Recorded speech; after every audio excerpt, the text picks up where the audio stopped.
Hey guys, welcome to easy pick. आज हम लोग डिस्कस करने जा रहे हैं input output in C language and variables in C language. printf and scanf in C. printf function. The printf function is used for output. It prints the given statement to the console. The syntax of printf function is given below. तो printf format string argument list. Format string क्या होता है? The format string can be %d for integer, %c for character, %s for string, %f for float, and there are many format strings. We will discuss it later. What does printf function return? ये बहुत important question है और ये question अक्सर पूछ लिया जाता है और हमें पता नहीं होता है कि printf फंक्शन एक्चुअली रिटर्न क्या करता है। तो चलिए इसको डिस्कस करते हैं। printf function returns the integer value that is number of character inside double quotes. तो ये प्रोग्राम है अपने पास hash include stdio.h। Main function में चलते हैं तो printf easy pick, ठीक है। तो ये क्या करेगा? कंसोल में easy pick को प्रिंट कर देगा सिंपली। अब नेक्स्ट प्रोग्राम है अपने पास जिसका आउटपुट आप लोगों को बताना है। मैं बस थोड़ा सा इसको क्लियर कर देता हूं।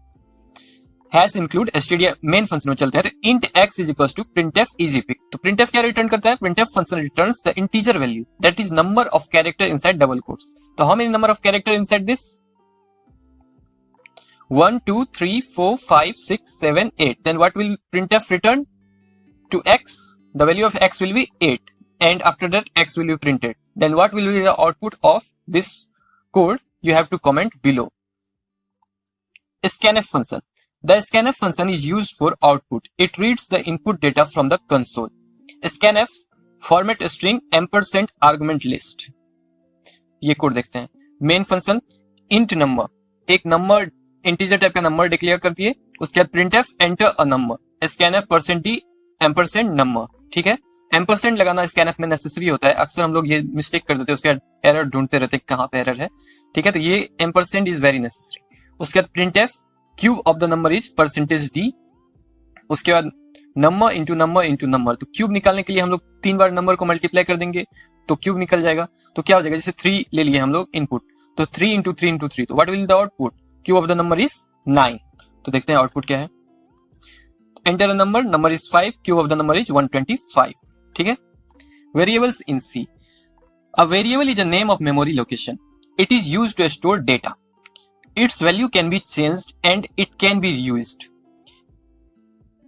It is a way to represent memory location through symbols so that it can be easily identified. Syntax, data type, variable name. Like int a, float b, char c. Here a, b, c are variable and int, float, char are data types. ठीक है? देखो, we can also provide values while declaring the variable. तो हम लोग जब variable को declare कर रहे होते हैं तभी हम लोग वैल्यू भी असाइन कर सकते हैं। जैसे int a is equals to 10, b is equals to 20. तो declaring 2 variable of integer type. Float f is equals to 20.8. Character c is equals to a. Types of variable. There are mainly 5 types of variable in C. Local variable, global variable, static variable, automatic variable, external variable. Local variable. A variable that is declared inside the function or block is called local variable. It must be declared at the start of the block. You must have to initialize the local variable before it is used. तो local variable को use करने से पहले हम लोगों को उसको initialise करना पड़ता है, ठीक है। अब देखते हैं लोकल वेरिएबल का एक एग्जांपल। तो मेन में जाने के बाद int x is equals to 10, ये अपना क्या है? लोकल वेरिएबल है, ठीक है। char c is equals to e, ये क्या है? अपना लोकल वेरिएबल है। printf %d, %c, %d का यूज करते हैं इंटीजर को प्रिंट करने के लिए, %c का यूज करते हैं कैरेक्टर को प्रिंट करने के लिए, xc। तो क्या प्रिंट हो जाएगा? 10e। तो आउटपुट क्या आएगा? 10e। नेक्स्ट चलते हैं global variable. A variable that is declared outside the function और block is called a global variable. Any function can change the value of the global variable. It is available to all the function. It must be declare at the start of the blocks. तो देखो, ये global variable mainly हम लोग blocks के outside में लिखते हैं, बाहर में लिखते हैं। Int value is equal to 20 global variable है। अब मेन के अंदर आ गए int x is equal to 10, तो x क्या है? एक लोकल वेरिएबल है, ठीक है। इंट सम क्या है? एक लोकल वेरिएबल है, is equal to value plus x, global variable plus local variable. तो ग्लोबल वेरिएबल का वैल्यू कितना है? 20, x का वैल्यू कितना है? 10, तो सम का वैल्यू कितना हो जाएगा? 20 प्लस 10 30। तो printf % सम, तो क्या प्रिंट होगा? 30। तो आउटपुट क्या हो जाएगा? 30। Next, static variable. A variable that is declared with the static keyword is called static variable. It retains its value between multiple function calls. Static variable बहुत मतलब इंपॉर्टेंट टॉपिक है, मतलब ये लॉजिकल क्वेश्चंस एराइज करता है. तो static variable को हम लोग देख लेते हैं. Has include stdio.h int main int x is equals to 10. तो x क्या है? लोकल वेरिएबल है. Static int y is equals to 10, ये क्या है? स्टैटिक वेरिएबल है. x is equals to x plus 1, तो ये क्या हो जाएगा? x is equals to x plus 1, 10 plus 1 11, y is equals to y plus 1, static y is equals to 10, तो 10 plus 1 11.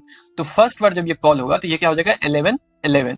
बट लेट्स से कि मेन फंक्शन सेम प्रोग्राम में दोबारा call हो गया, तो जब दोबारा कॉल होगा तो x का वैल्यू फिर से क्या हो जाएगा? 10, बट y का वैल्यू जो होगा वो 11 ही रहेगा. ये बात हो सकता है अभी आप लोगों को समझ में नहीं आ रही होगी, तो इसको हम लोग बाद में क्लियर करेंगे जब हम लोग स्टैटिक वेरिएबल को और भी डिटेल में पढ़ रहे होंगे. तो ठीक है, तो देखते हैं इसका आउटपुट क्या होगा. तो ये 11 11. अब देखिए मैं लिख देता हूँ, वो चीज को बता देता हूँ. If you call this function many times the local variable will print the same value for each function call. Example 11 11 11 and so on. But the static variable will print the incremented value of each function call. Example 11 12 13. जब main function एक बार call होगा तो ये static variable 11 हो जाएगा. उसके बाद जब सेकंड टाइम कॉल होगा तो स्टैटिक वेरिएबल अपना वैल्यू रिटेन रखेगा. तो अब ये 11 y इक्वल्स टू 11 है, तो y इक्वल्स टू 11 प्लस 1 12. उसके बाद फिर अगर कॉल होगा तो y इक्वल्स टू अब ये क्या है? 12 12 प्लस 1 13. तो ऐसे ही चलते जाएगा जितने बार ये मेन फंक्शन कॉल होगा. अब ऑटोमेटिक वेरिएबल. तो सी लैंग्वेज में जितना भी वेरिएबल हम लोग बिना कीवर्ड्स के डिक्लेयर करते हैं, सॉरी कीवर्ड्स मींस इंट कैर के अलावा, मतलब पहले से कोई जैसे स्टैटिक या कुछ ऐसा लिखे बिना डिक्लेयर करते हैं, तो वो सारा क्या होता है? Automatic. All variables in C that are declared inside the block are automatic variable by default.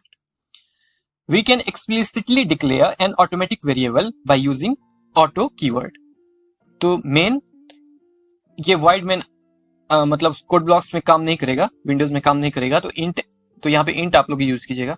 int x is equals to 10 local variable है. लोकल वेरिएबल है लेकिन ये भी क्या है? एक ऑटोमेटिक वेरिएबल है. Auto int y is equals to 20, ये एक ऑटोमेटिक वेरिएबल है और लोकल वेरिएबल भी है.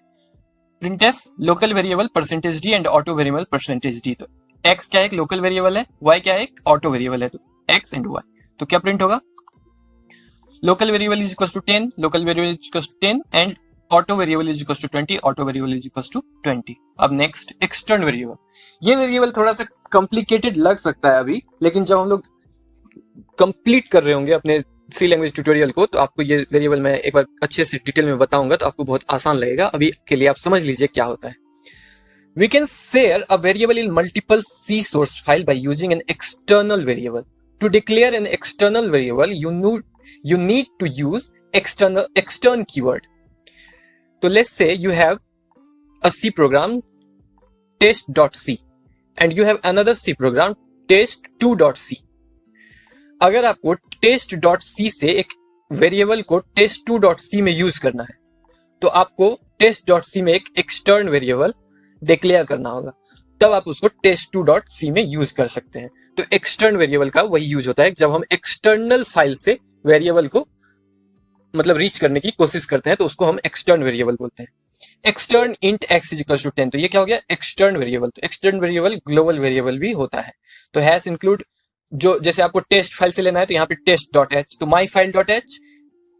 उसके बाद आ जाइए void print value.